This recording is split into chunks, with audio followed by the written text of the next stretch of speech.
In a world divided by distance, dialects, and dynasties, one man would rise, not with a sword but with a pen, a child born fatherless who would become the father of a madhhab. This is not just the story of a scholar. This is the story of Imam Muhammad ibn Idris Ash-Shafi'i, the master of balance, the voice of reason, and the bridge between tradition and transformation. Stay with me because by the end of this video, you'll not only know who Imam Ash-Shafi'i was, you'll understand why the world still remembers him 1,200 years later. The year was 150 AH, coincidentally, the year that Imam Abu Hanifa passed away. In the city of Gaza, Palestine, a boy was born into the tribe of Quraysh, the same noble lineage as the Prophet Muhammad. His name, Muhammad ibn Idris Ash-Shafi'i. But tragedy marked his entrance into the world. His father died while he was still an infant, leaving him and his mother in poverty. So his mother made a life-altering decision, one that would shape history. She took young Muhammad to Mecca, the cradle of Islamic scholarship.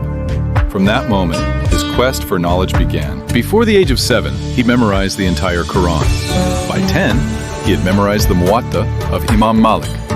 Think about that. Memorizing one of the earliest and most comprehensive collections of hadith and legal opinions by the age most of us are still learning to spell. But Ash-Shafi'i didn't just want to memorize words, he wanted to understand the soul of Islamic law. So he did something most children would never imagine. He went into the deserts to live among the Bedouins so he could master the purest form of Arabic. He said, "I lived with the tribe of Hudayl, whose poetry was the most eloquent." Why? Because he believed that to interpret the Quran and hadith, one must first master the language of revelation. At age 15, he began issuing legal verdicts with the approval of scholars. But he wasn't done.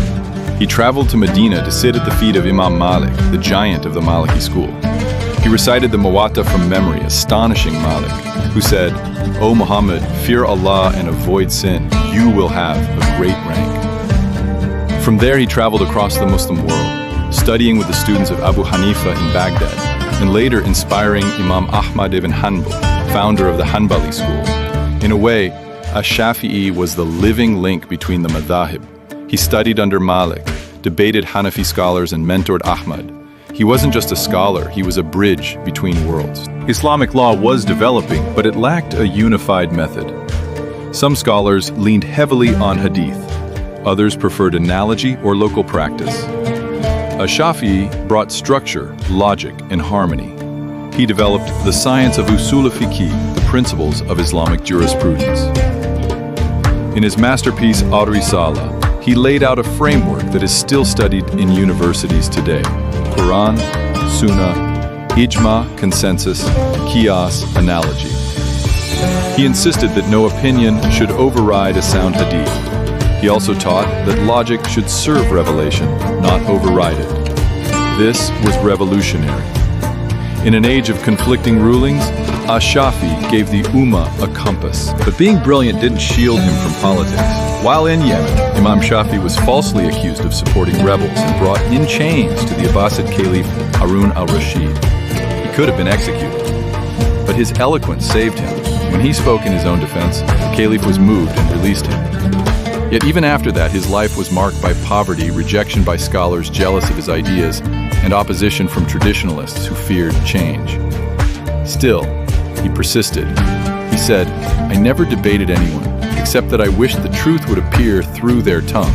What kind of man says that? A man whose ego was smaller than his purpose. Imam Ash-Shafi'i wasn't just a jurist, he was a poet, a thinker, a man of deep emotional and spiritual depth. He said, "Let the days do as they please and remain firm when destiny smiles or frowns." He had children, he married, but his love was always knowledge. He was humble. When praised, he wept. When insulted, he forgave. He fasted often, prayed at night, slept little. And when asked how he learned so much, he said, "I used ink at night until I became ashamed of my pillow." He lived poor, but he died rich in legacy. 204 AH in Cairo, Egypt, Imam Ash-Shafi'i passed away at the age of 54. He was buried in a small grave, but today millions visit it.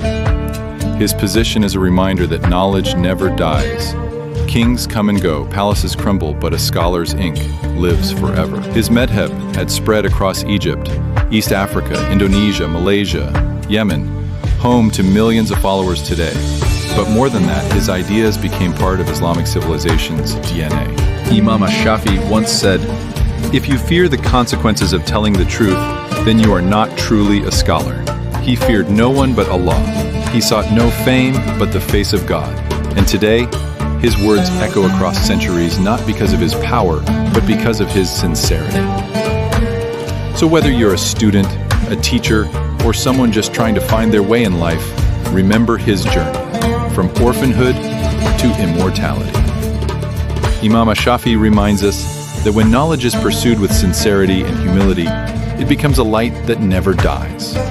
If this story inspired you, share it. Subscribe for more journeys into the lives of the greats who lived, struggled, and taught us what it means to live with purpose. Until next time, keep seeking knowledge.